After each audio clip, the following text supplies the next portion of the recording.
On General Hospital, fans are asking how it is possible for people such as the Quartermains not to have security cameras everywhere. Is this a plot hole or deliberate scripting to maintain mystery? It's not what you know, but what you can prove in a court of law. Isn't that what we are told?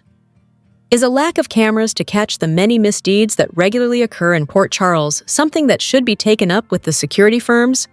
Let's look at what happened with the case of the Edwards gun. Fans of General Hospital were on the Soap Central message boards reacting to what they think is a ridiculous oversight. Dedicated soaper. So they know it was Edwards' gun. That means someone took it from the house. It doesn't necessarily mean it was someone who actually lived there, but it was someone who knew their way around it.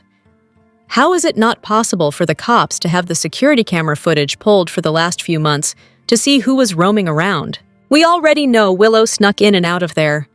Michael hasn't realized that since she was sneaking in and messing with Sasha and the baby, it's also possible she snuck in and got the gun. They must have cameras outside somewhere to cover the grounds. I know they mentioned that the person knew where the cameras were, but that doesn't mean they could go unnoticed. Sumton Simple 23. It's the most ridiculous thing that nobody in town has cameras. The Qs have murders, kidnappings, stalkers, drug planters, etc. all the time. Yet none of it is on camera. The only thing a camera caught was Willow boinking Drew.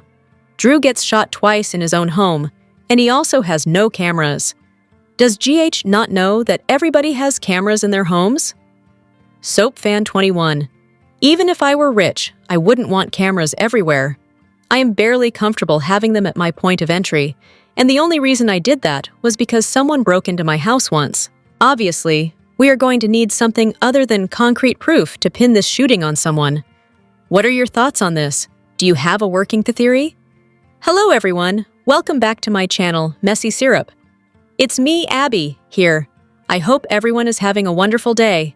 Keep watching. So let's dive into today's video. Here is your General Hospital spoilers sneak peek video for Thursday, November 13th, 25. Rick Lansing is back on the scene after his month-long adventure in Alexis's basement, chained to a gurney with a ball gag in his mouth. Surprisingly, he pays a visit to his brother Sonny, someone he has barely shared scenes with since returning to Port Charles more than a year ago. Even when Rick was in a car accident earlier this year, Sonny couldn't care less. Now, Rick approaches his brother with a proposition. He even tells Sonny that he's prepared to prove to him just how valuable he could be right now. Sonny is both skeptical and intrigued at the same time. What could Rick have up his sleeve this time? And can Sonny trust him? Sonny has enough problems as he worries about his peers and the election, but he has no idea that he should also be worried about one of his grandsons. Laura is shocked when Professor Dalton comes barreling into the debate area with Rocco, demanding that he be arrested for breaking into his lab. Laura shouts that nobody is going to arrest her grandson, but Ezra Boyle is right there watching. This is not a good look for the city's mayor, so Laura has a big choice to make. Does she prove that not even teenage boys are above the law, or does she sacrifice her re-election hopes? While Laura deals with Rocco's fate at the debate, Charlotte and Danny beg their parents for help and have to come clean about what they were up to. Dante can't believe he may have to arrest his son, while Jason needs Danny to slow down and tell him who came up with this bright idea. When Gio and Emma realize what happened, they freak out because they know this was all their idea. As for Britt, she is also in panic mode and calls Sidwell to issue him a threat and a warning. Things are getting too dangerous, and she is not sure she wants in anymore. General Hospital spoilers update for Thursday, November 13th reveals that Britt Westbourne will push for an ASAP meeting, while Molly Lansing Davis delivers some big news. Laura Collins also has a sacrifice coming up, so that may be a way to undo Rocco Falconeri's mess. In Alexis Davis' office, Molly will have some positive updates to pass along. This might have something to do with Rick Lansing now that he's back in the picture and bonding with Molly again. Molly is feeling good about her relationship with Rick, and perhaps her budding romance with Cody Bell too. But will she ever find out the truth about Rick's hostage stint in Alexis's basement? Time will tell, but Molly should stay out of the loop on the real story for now. Molly will also express some relief on Thursday's show, so we'll see if that's about Rick Willow Tate's case or something else. Regardless, Rick will make a surprising move when he visits Sonny Corinthos' house and delivers a pitch. Sonny is never going to be a fan of his half-brother, but Rick will want to prove his worth. Since Sonny wants Willow acquitted, and for this whole Drew Kane shooting investigation to just go away, Rick may think he can help make that happen. Next, Dante Falconeri will pressure Charlotte Cassadine for all the details on the lab break-in, which Rocco just took the fall for. Professor Henry Hank Dalton wants Rocco locked up for breaking and entering, so Charlotte will fill Dante and Lulu Spencer in on all the teen drama. As for Danny Morgan, he'll face Jason Morgan's questions about the crime he just carried out with Rocco and Charlotte. Jason will wonder who came up with this plan, so Danny may confess that Emma Scorpio Drake and Giovanni Gio Palmieri were the ones who first recruited them. That said, Emma called the scheme off because of Ned Quartermain's crisis in the end. Charlotte, Danny, and Rocco broke in the lab anyway, so Danny may argue that it's not really Gio and Emma's fault. Of course, Gio may try to take the heat anyway, since he'll hint to Emma about a way to fix this. However, it may be Laura Collins who does most of the work when it comes to Rocco cleanup duty. Laura will try to block Rocco's arrest and will sacrifice something in the process. That could involve abandoning the debate or even her bid for re-election. So we'll see how far Mayor Collins will go for Rocco's sake. Over with Britt. She'll be concerned about more than just the cops. Britt knows how Jens Sidwell operates and may fear he'll retaliate against Rocco, especially if he thinks the teen might have seen something he shouldn't in the lab. Rocco's life could be at risk, so Britt will want to intervene. It looks like Britt will get Sidwell on the phone and demand an urgent meeting, which will give her a chance to deliver a fierce warning. While Britt stands up to Sidwell, Harrison Chase and Nathan West will try to establish a connection. Nathan may hope they can be friends, in addition to partners, but trouble could be brewing. Dante basically asked Nathan to watch over Chase and make sure he doesn't let Willow take him off the rails, so that could lead to issues. General Hospital spoilers say more PCPD surprises are on the way, so don't miss all the excitement. General Hospital spoilers hint that Jason Morgan may get a kidnapping clue and dig for the Anna Devane truth when no one else will.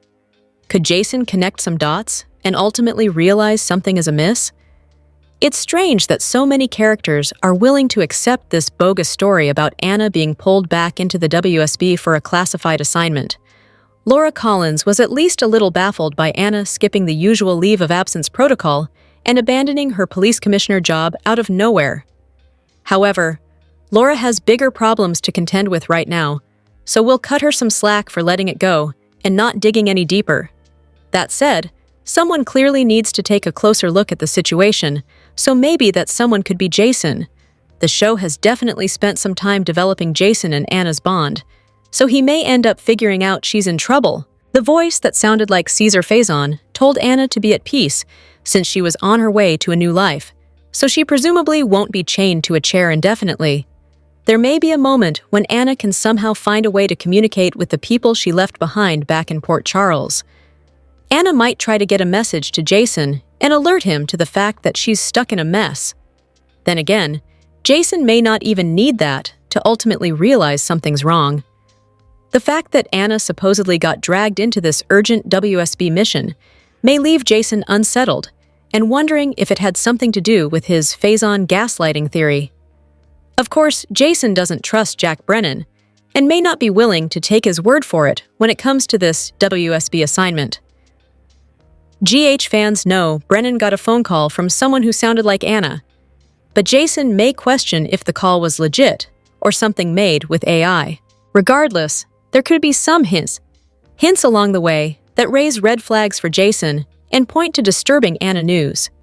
Will Jason leap into action at some point and try to track Anna down? Perhaps Britt Westbourne could get tangled up in Jason's quest to find Anna, since it'd bring an opportunity for them to grow closer while working together. General Hospital spoilers say Anna could use a rescuer or two, so stay tuned for updates on whether Jason and maybe even Britt will help her. General Hospital spoilers hint that Josslyn'S could face a tragic loss. Will an unexpected casualty hit hard after Josslyn'S new assignment goes wrong? Jack Brennan has tasked Josslyn with strengthening her connection to Lucas Jones and finding out everything she can about Marco Rios, who is Jenzy Sidwell's son. This could be the WSB's best path to uncovering more Sidwell intel, so Brennan is relying on Josslyn to get the job done, despite her lack of experience. Vaughn piped up with concerns since Josslyn is still a rookie and could be in over her head here. Brennan suggested Vaughn's feelings for Josslyn were clouding his judgment, but there may be more to the story. Vaughn's instincts could be right if Josslyn is heading into more danger than she bargained for. Considering the hints that the show's dropped, Josslyn could wind up in a tight spot that she struggles to get out of. If Sidwell figures out what's going on, he could easily try to have Josslyn eliminated. Both Lucas and Josslyn's lives could be in jeopardy, but it could be someone else who faces a grim fate in the end. Will Josslyn ultimately face another tragic loss involving a love interest she's come to care about? Vaughn took over Colette Moreau's old job and remains part of the WSB storyline, but is he really that important anymore? If GH writers decide to kill off a character and raise the stakes, Vaughn would be a good choice. Vaughn and Josslyn may be trying to stay away from each other for the time being, but that doesn't change the spark that's lingering between them. Maybe Vaughn could leap into action after Josslyn finds herself in a dangerous Sidwell-related situation, especially now that Pascal has settled in Port Charles. Vaughn might try to come to Josslyn's rescue and get eliminated in the process. It'd be a great way to remind Josslyn about the risky life that she's signed up for. Of course, it would also be a tough blow since Josslyn has already lost Oscar Nero Quartermain and Dex Heller. Josslyn might start to feel a bit cursed if yet another man she's fallen for doesn't survive. Whatever the case, General Hospital spoilers say Josslyn's latest mission may lead to terrible news, so stick with us for updates on any looming disasters. General Hospital spoilers hint that Jacinda Bracken may be lying to Michael Corinthos if she was secretly with Ezra Boyle the night of Drew Kane's shooting. GH fans know that Harrison Chase is hoping to prove Jacinda was with another client that evening. If Chase can do that, then Michael Corinthos' alibi will fall apart. Of course, Michael also asked Jacinda for confirmation that no one could dispute they were together all night. Jacinda assured Michael that she was alone in her hotel room the rest of the time, so he doesn't think he has a reason to worry. Between Chase's angle and Jacinda's claim, something feels suspicious here. The show has to be going somewhere with all this, so there's a good chance Jacinda is keeping secrets about someone else she had in her hotel room. From the moment Jacinda popped up in town, it was established that Ezra knew her pretty well.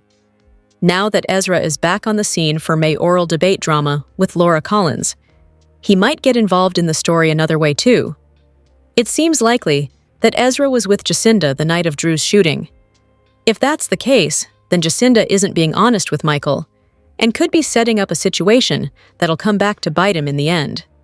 Ezra surely doesn't want it coming out that he's been paying an escort, especially the one tied to Congressman Kane's very public scandal. Since Ezra's trying to defeat Mayor Laura Collins, he needs to stay in good political standing and avoid any scandals of his own. You can bet that if Ezra was indeed with Jacinda that night, he paid her off and potentially delivered some fierce threats to keep her quiet. Regardless, Michael's starting to act a bit too smug. It feels like the show might be backing Michael into a corner and laying the groundwork for a tough setback. Michael's alibi could indeed crumble if it's revealed that Jacinda was with Ezra when the shooting took place. There was definitely a window of time when Michael could have pulled the trigger since he drove to Drew's house that evening. It's doubtful that Michael is actually guilty, but he may look that way when this fake alibi fiasco blows up. General Hospital spoilers say Michael may regret trusting Jacinda soon enough. General Hospital attorney Diane Miller, played by Carolyn Hennessy, defends her clients even when they don't have a leg to stand on. Fortunately, the actress is on her way to standing back on both her feet, following a bad break she suffered. Hennessy shared an update on Instagram stories, letting her many followers know that things were looking up for her. "Second surgery was a success," the actress exclaimed on her social platform. "Thank you for all the love and support. Finally able to go home with my animals. Please send book, movie, TV recommendations, or diamonds as I convalesce," she continued. Do you have recommendations for Hennessy so she can fill the time while recuperating? Sound off in the comments below. There's no word on when Hennessy will next appear on GH or when Diane will be back in court. However, viewers can count on Hennessy giving a savvy performance when she does. Hennessy's Diane is a throwback to sophisticated, smart female characters that you might see in films from the 1940s or 1950s. Think Eve Arden. When Diane shows up either in court or at the Port Charles police station, Hennessy brings sass and wit to her scenes as the attorney practically has her client sprung from the minute she arrives. Last year, we saw Diane's life beyond the law. She and Tristan Rogers' character, Robert Scorpio, had struck up a relationship. It was filled with humor and hope. Alas, Robert's heart belonged to Holly, and even though Holly wasn't always on the canvas, Robert's heart ultimately was with hers. What might cheer up Diane? Well, at least one of Hennessy's social media followers wants her to get back together with Max, played by Dirk Cheatwood. We need Diane back with Max.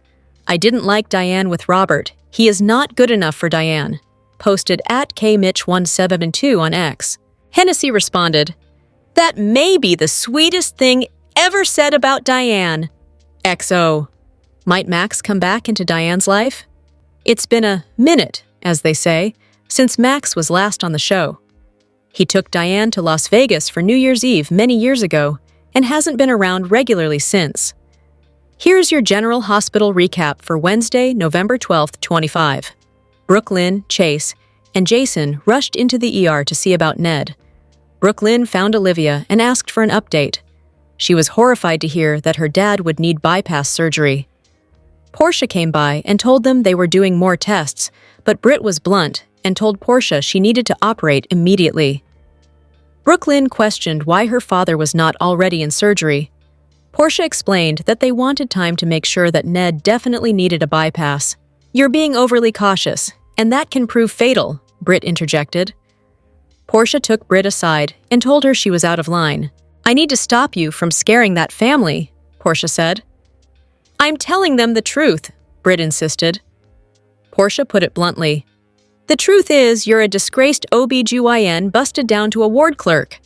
Britt didn't let up and told Portia that she needed to get Ned into surgery now, and if it weren't for her, Ned might not even be alive. Portia said she could handle it. "Then handle it already, 'cause your inaction can get Ned killed," Britt said. Jason rescued Portia and asked Britt to wait with him for news at Bobby's. Once they got there, Jason defended Portia and reminded Britt that Portia was trying to prevent a lawsuit by being cautious. Britt went on a rant about how horrible her life was. "I'm just saying I wish I were anywhere but Port Charles," Britt said, much to Jason's dismay. "Well, I'm grateful you're here, and I bet Ned is too," Jason told her. Britt pointed out that Ned wasn't out of the woods yet, but Jason said he now had a fighting chance thanks to Britt. "I just hope I get the chance to thank him for everything he's done for our family," Jason said. He gave Britt accolades for all she had done earlier, which made Britt feel uncomfortable. "I really hate it when you talk about me like I'm a good person because you're wrong," she said. "I'm not wrong, and you know it," Jason responded. Back at the hospital, Portia told Brooklyn and Olivia that Britt was correct and Ned would need surgery right away. Olivia went to the chapel while Liulu and Chase sat with Brooklyn.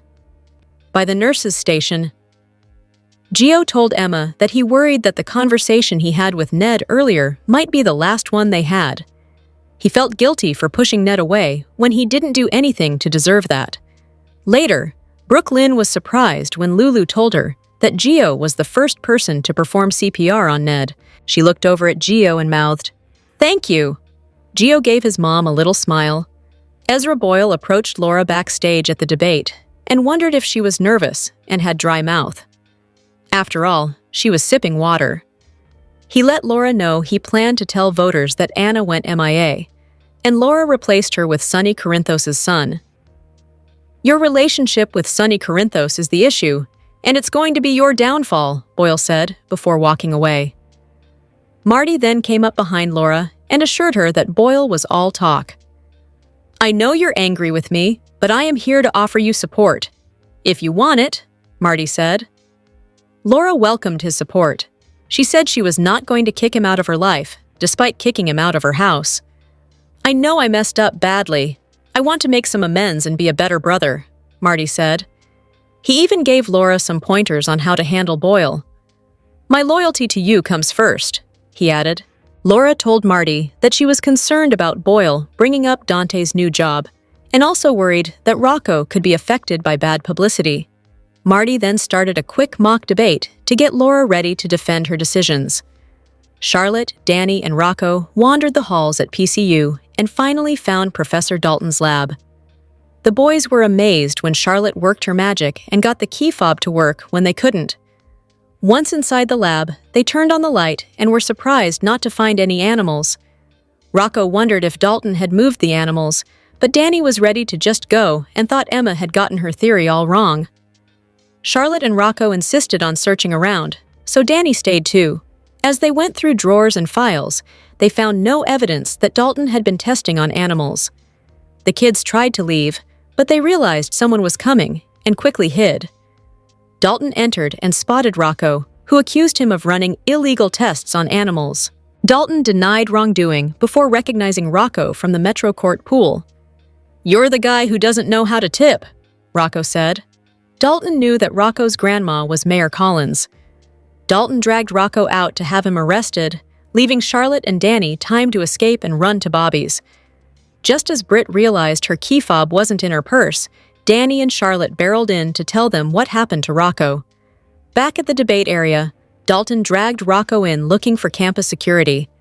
Laura was shocked to see her grandson, but Boyle was excited to hear Rocco had broken into Dalton's lab. Drew hobbled into Alexis's office to thank her for getting Willow out on bail, but mentioned that she hadn't come home yet. He assumed she'd be with Alexis, but Alexis told him that Willow said she had something important to do. When Drew wanted to discuss Willow's defense strategy, Alexis told him Willow was her client, not him. Drew once again threatened Alexis's access to Scout if Alexis didn't cooperate with him. He insisted she had to implicate Michael. Alexis said she would, as well as anyone else who could be a suspect. That was not what Drew wanted, and he creepily let Alexis know that. By the time Willow is acquitted, I want the cops there ready to slap cuffs on my nephew, Drew demanded. Alexis told it to Drew straight. My job is to get Willow exonerated. Anything other than that is a distraction that could cost Willow her freedom. Drew then dropped a bomb and told Alexis that Marty would be her co-counsel before hobbling out. Alexis was happy to be sitting alone again when Marty appeared. Alexis explained to him that Drew was a problem thanks to his insistence on pinning the shooting on Michael. The best way to acquit Willow is to introduce as many suspects as possible. That way, I put the PCPD on trial, she said. Marty liked her strategy. Tell that to your boss so he leaves me alone, Alexis added. Marty said that he would, but warned Alexis there would be hell to pay from Drew if Alexis didn't get Willow off. At the Metro Court Gardens, Willow spotted Michael and Wiley with Jacinda, and recognized her as the woman she had found in Drew's bedroom when she returned from Germany. When Wiley turned around and saw Willow, he ran to his mother. Wiley brought Willow to the table. I heard my mom brought Wiley here. I had no idea I'd find you here with you and your friend, Willow said. Wiley introduced Willow to Jacinda. Oh, I know all about Jacinda. We met once before, although I almost didn't recognize her with so many clothes on, she added. Jacinda was happy to tell Willow she was now Nina's assistant. I'm guessing you had something to do with that, Willow said, while looking at Michael. That was Michael's cue to tell Wiley they needed to leave. Wiley said goodbye to Willow, who promised she would see him more often from now on. As Michael tried to leave with Jacinda and Wiley, Willow grabbed his arm and asked him how he could expose Wiley to a sex worker. As opposed to a would-be murderer? Michael shot back, angering Willow. I know you framed me. I never thought you were capable of something like that. I know you put that gun in my room, and Alexis and I will prove it. Then you'll be the one left out in the cold, she said. Michael just smirked as he walked away. Drew found Willow sitting by herself at the restaurant. She told him about her run-in with Michael. Drew was shocked to hear that Michael was there with Jacinda. Drew went back into cult leader mode. It sounds like you handled everything beautifully, Willow, Drew said. After putting Wiley to bed, Michael and Jacinda sat down to chat in the Q kitchen. They made small talk about Wiley and Amelia. Michael then told Jacinda how impressed he was with how Jacinda handled Nina and Willow. Jacinda worried about hurting Michael's image, but Michael didn't care. However, he knew he had to keep his composure in court. Michael then asked Jacinda if there was anyone who could prove Michael was not with her when Drew was shot. Jacinda told him there was nobody. General Hospital spoilers for the week of November 17th to 21st reveal that chaos will erupt for Carly Spencer, while Josslyn'S has a disturbing encounter. Dante Falconeri will also struggle with a dilemma. So let's discuss what's coming up in Port Charles. Following Carly's trip to Steinmauer, she'll have plenty of mayhem to deal with back home. Carly will face the news of Lucas Jones moving in with Marco Rios at Windermere, so she'll no doubt sound the alarm. Since Lucas has agreed to live under dangerous Jens Sidwell's roof, that'll definitely be a concern for Carly. The fact that Josslyn is sniffing around Lucas may become apparent to Carly as well, and leave her worried about her daughter's latest WBS investigation. Plus, Willow Tate is now free on bail, so Carly may get stuck in the middle of the conflict between Michael Corinthos and her former daughter-in-law. Throw in the act Carly's having to put on with Jack Brennan, and she'll have way too much on her plate. Josslyn will be under some stress of her own as she tries to juggle her need to protect Lucas with her obligation to complete her assignment. Brennan will be watching Josslyn closely to make sure she stays loyal to the WSB, but there could be some snags along the way. Once Josslyn realizes Pascal has moved to Port Charles and is now serving as Sidwell's bunker, that'll throw her for a loop. Josslyn will inevitably have a disturbing encounter with Pascal, who held her hostage with Vaughn back at the Five Poppies Resort. As for Portia Robinson, she'll have a hard time keeping Isaiah Gannon in the dark on her pregnancy. Will Isaiah get suspicious and start putting the puzzle together? Portia will also work to keep Curtis Ashford out of the loop on Isaiah being a biodad option, but that'll bring more challenges. GH spoilers say Portia's secret is bound to explode sooner or later.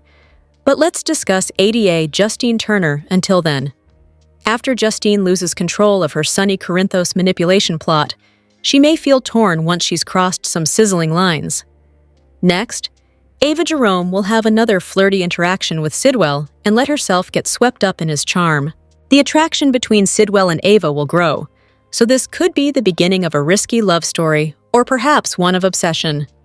Over with Dante, he'll have a dilemma on his hands when it comes to Giovanni Gio Palmieri.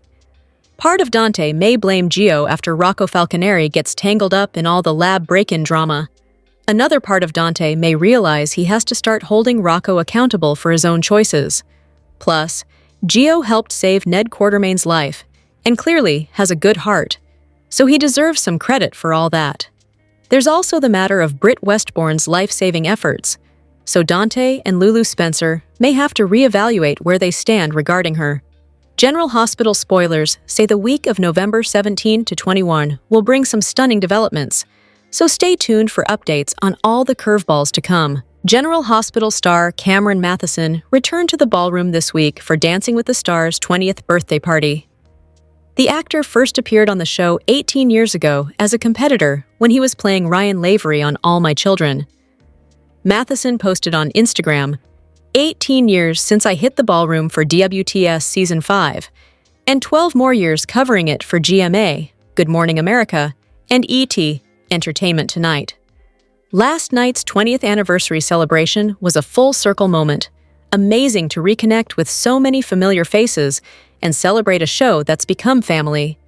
Huge thanks to ABC and @Dina Katz for an unforgettable night, Matheson added.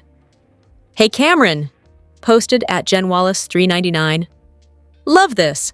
I remember when you were on DWTS. I have been watching that since the beginning. It's my all-time favorite show. It was great seeing you in the audience last night.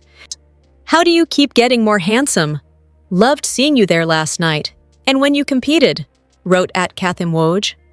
It was 2007 when Matheson took part in the show. He was paired with dance pro Edita Slawinska.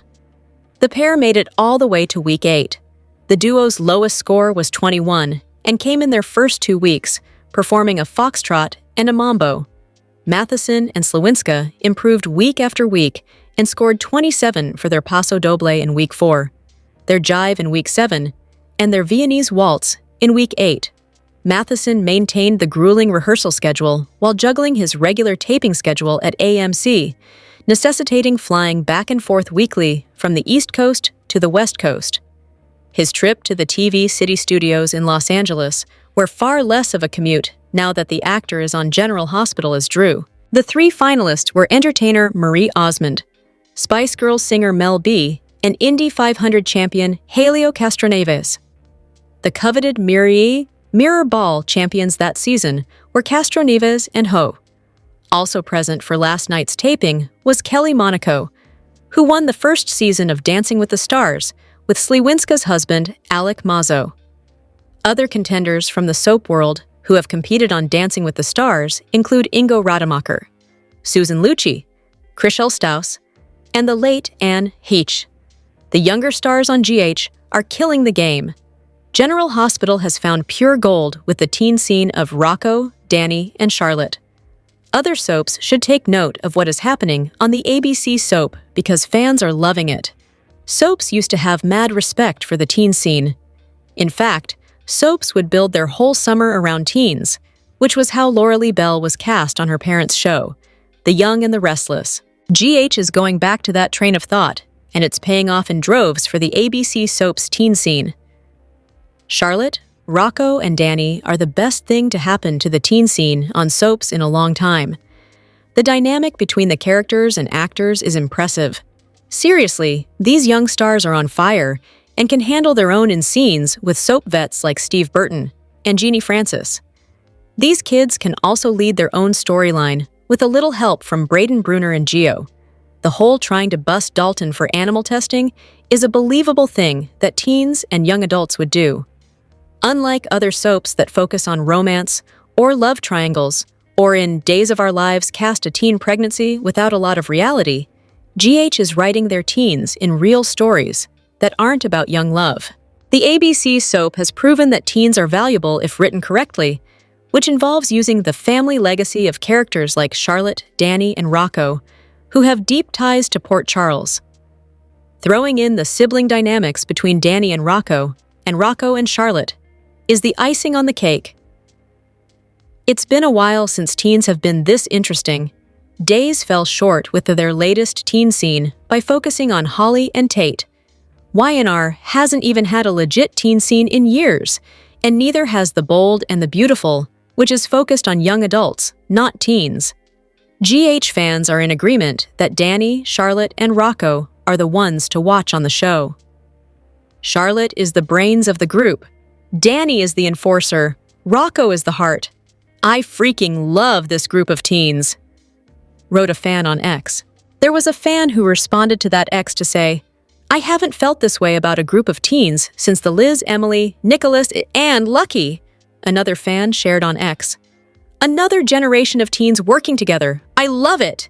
And you can't beat Jason and Sam's son, Valentine and Lulu's daughter, and Dante and Lulu's son, Danny, Charlotte, and Rocco. I'm here for it. My favorite thing on HaberGH these days is the sibling dynamics.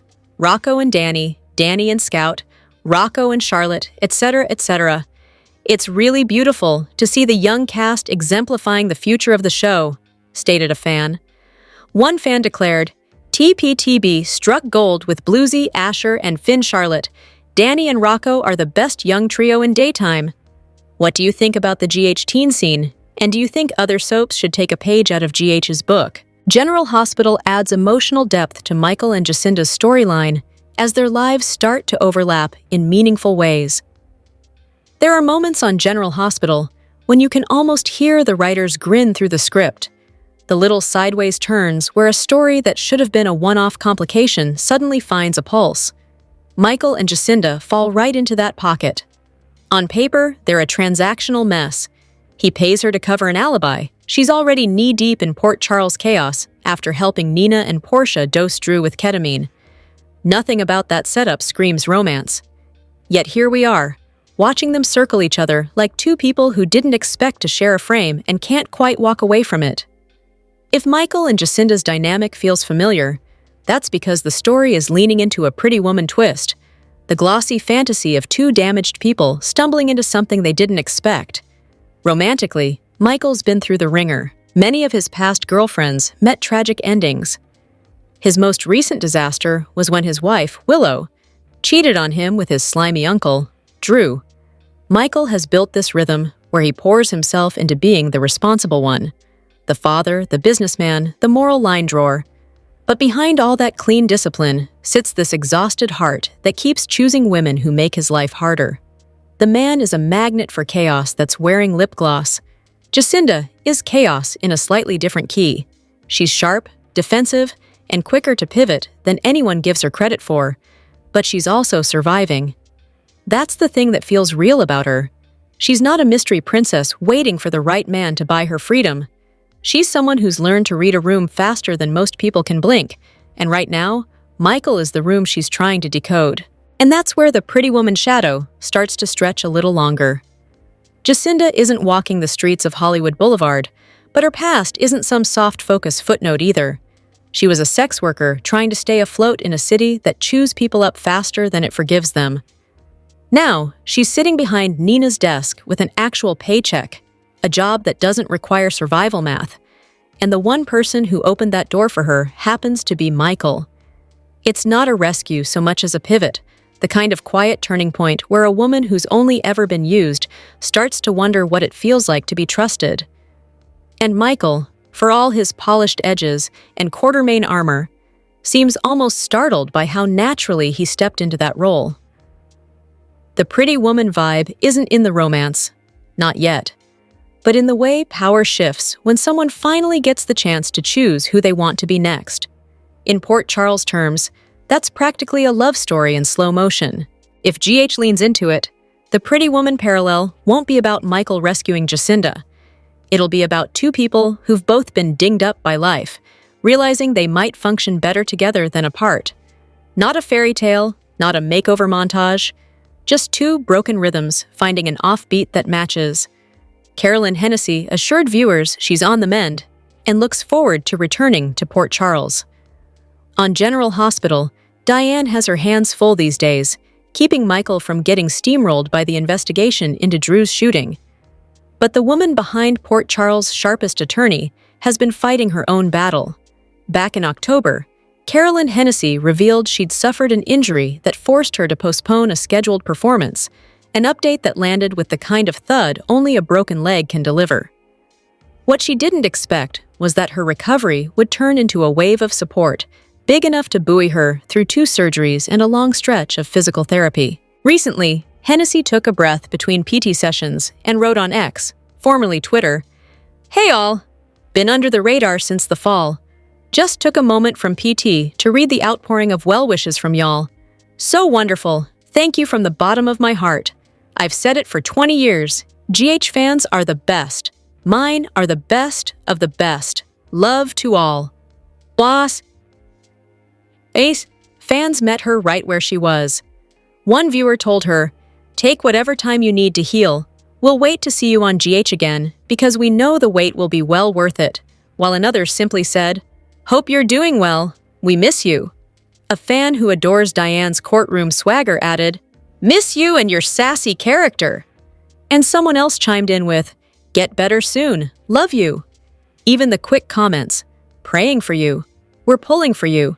Sending healing energy," built into something warmer than a typical scroll by. Fans weren't just checking in. They were holding the door open for her, trusting she'll come striding back onto their screens with that signature fire. Hennessy has been candid about her recovery from the start. The broken leg, the surgeries, the postponed vibrato performance. She's handled each update with the same blend of honesty and dry humor that makes Diane so fun to watch. When she shared that her second surgery was a success in an Instagram story, she joked about needing book TV, movie recommendations, or diamonds as she recovered, and fans happily supplied everything but the jewelry. The affection she's getting online feels earned. One viewer told her, "We miss you on GH, wishing you a speedy recovery," while another said, "Hope to see you back on the show soon." And someone else added, "You're stronger every day." The messages came from every corner of the fandom, longtime watchers, new fans, and people who just love good energy when they see it. GH is taking Chase down a route that isn't on par with the character.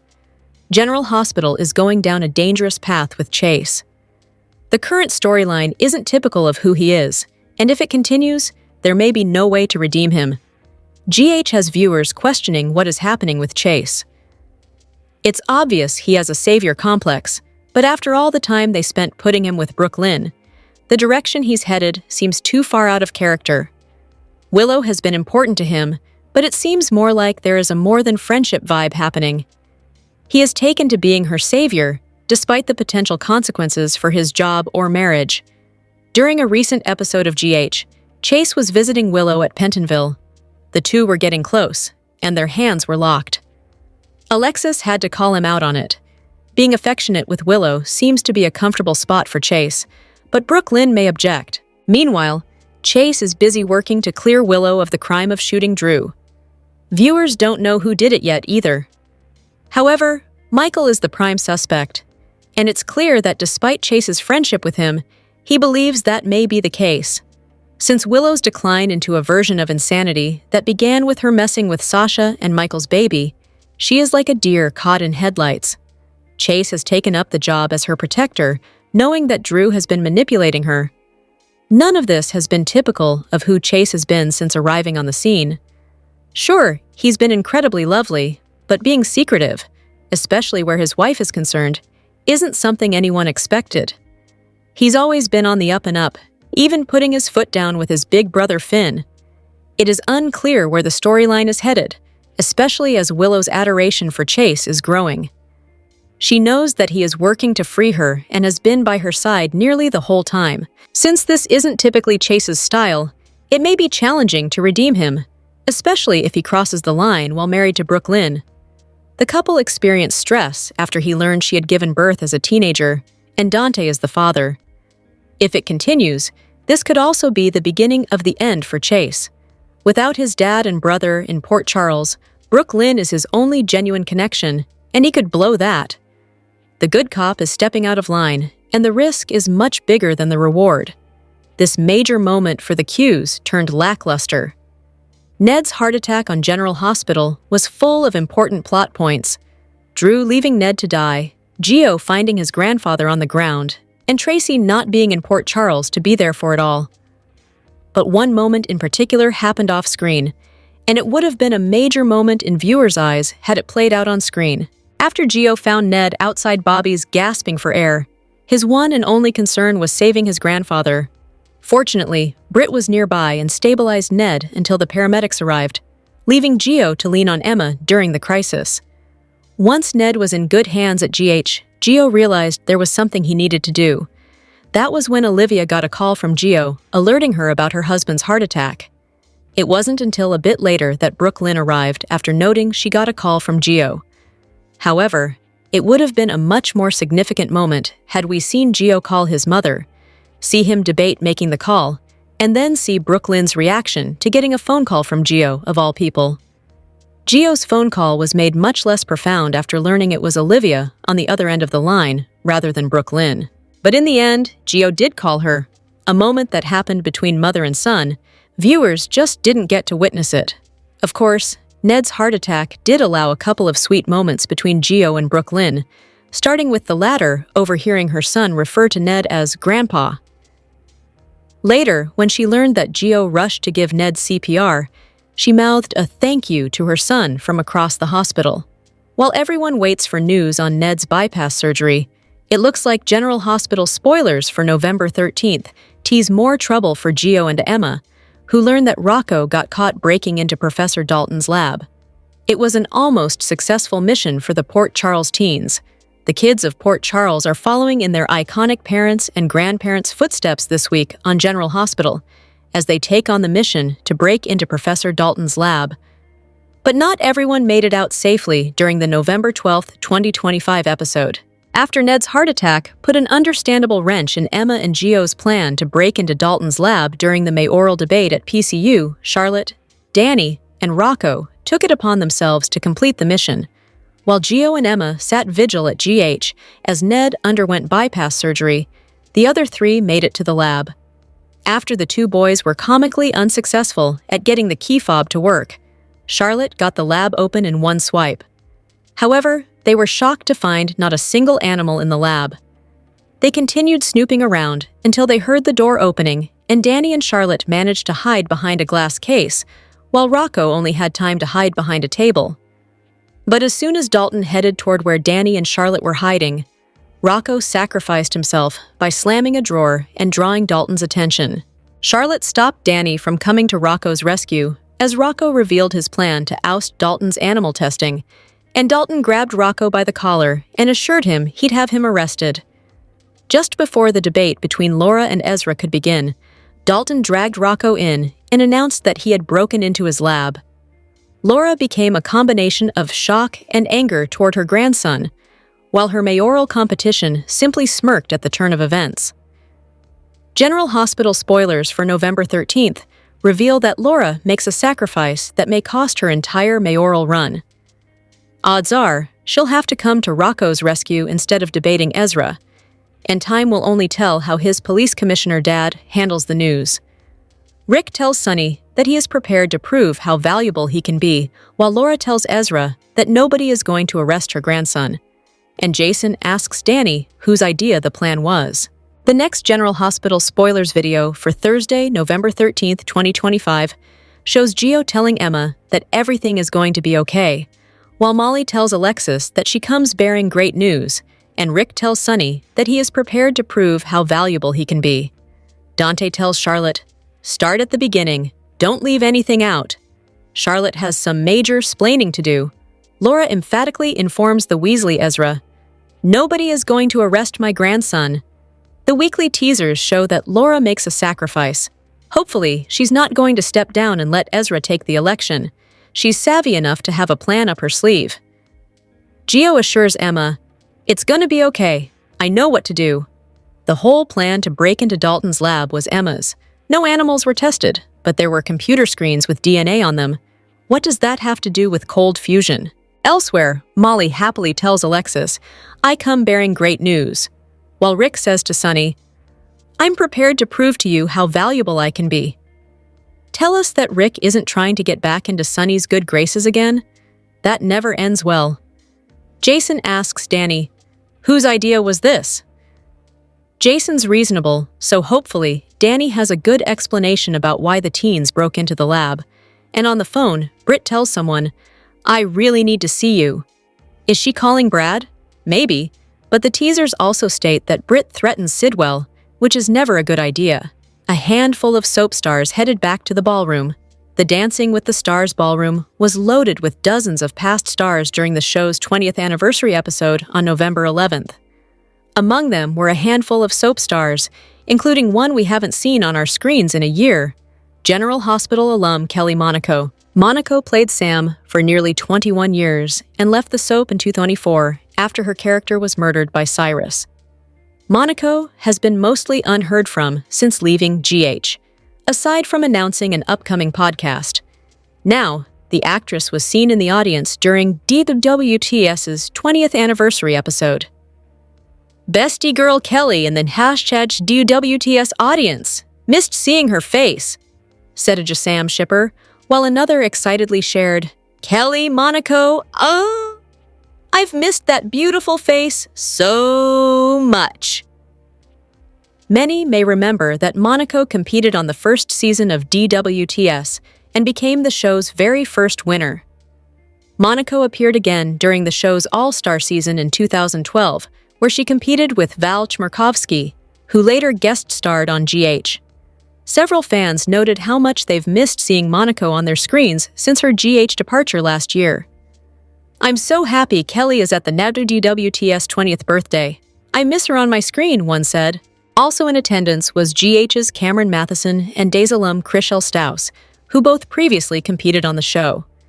Matheson was on Season 5, back when he was still on All My Children, while Stause competed long after her time on Days during Season 29. "Kelly Monaco in the house," said a GH fan, who also joked, "Seeing Cameron Matheson on #DWTS scared me." Had Drufus. One major fan of Monaco even shared a throwback from her time in the ballroom with her pro partner, Alec Mazo, DWTS themselves, also shared a slideshow of photos featuring several past stars who have competed on the show, including